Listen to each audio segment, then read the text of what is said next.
Assalamualaikum warahmatullahi wabarakatuh.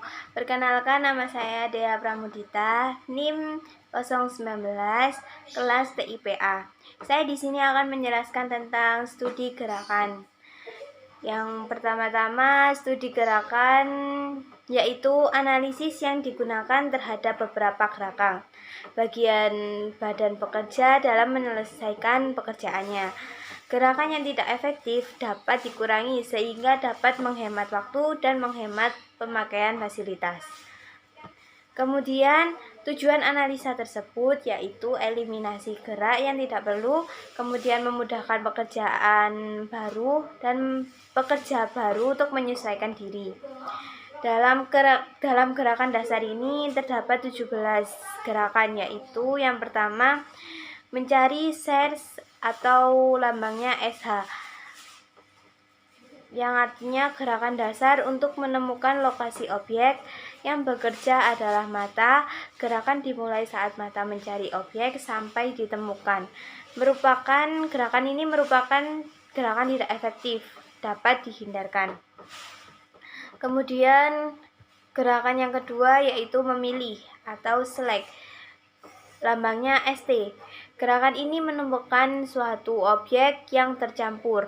Tangan dan mata yang digunakan dimulai saat mata dan tangan mulai memilih, berakhir bila objek ditemukan. Gerakan ini tidak efektif, perlu dihindarkan. Kemudian yang ketiga, gerakan memegang atau grasp, lambangnya G. Gerakan ini memegang objek, biasanya didahului gerakan menjangkau dan dilanjutkan dengan membawa. Gerakan ini efektif. Kemudian gerakan yang keempat yaitu menjangkau atau reach. Gerakan ini berlambang RE. Gerakan tersebut merupakan gerakan tangan berpindah tempat tanpa beban, baik gerakan mendekati maupun menjauhi objek. Didahului gerakan melepas dan diikuti gerakan memegang. Dimulai saat tangan mulai berpindah dan berakhir bila tangan mulai berhenti.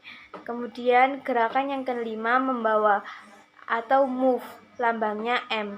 Gerakan ini berpindah tangan, hanya tangan dalam keadaan dibebani. Didahului gerakan memegang, dilanjutkan melepas dan mengarahkan. Gerakan ini dimulai dan berakhir pada saat yang sama dengan menjangkau.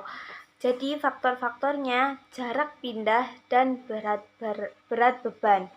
Kemudian gerakan yang keenam yaitu memegang untuk memakai atau hold, lambangnya H. Gerakan ini memegang tanpa menggerakkan objek yang dipegang. Gerakan ini tidak efektif, sering dijumpai pada pekerjaan perakitan. Yang ketujuh, gerakan melepas atau release, lambangnya RL. Pekerja melepaskan objek yang dipegangnya, dimulai saat bekerja mulai melepaskan tangan dari objek dan berakhir bila seluruh jari tidak menyentuh objek lagi. Biasanya didahului dengan gerakan mengangkut atau mengarahkan dan biasanya diikuti gerakan menjangkau. Kemudian gerakan yang ke-8 yaitu mengarahkan atau position, lambangnya P. Gerakan ini mengarahkan suatu objek pada suatu lokasi tertentu. Didahului gerakan mengangkut dan diikuti gerakan merakit. Dimulai saat tangan mengendalikan objek, memutar, menggeser, dan berakhir saat gerakan merakit atau memakai dimulai. Kemudian gerakan yang ke-9 mengarahkan sementara, preposition, lambangnya PP. Elemen gerak mengarahkan pada suatu tempat tertentu. Tujuannya memudahkan pemegangan bila objek akan dipakai kembali. Sering terjadi bersama dengan mengangkut dan melepas. Kemudian gerakan yang ke-10 yaitu pemeriksaan inspect atau lambangnya I. Pekerjaan memeriksa objek untuk mengetahui apakah objek telah memenuhi syarat tertentu membandingkan dengan suatu standar. Waktu ditentukan kejelian operator menemukan perbedaan.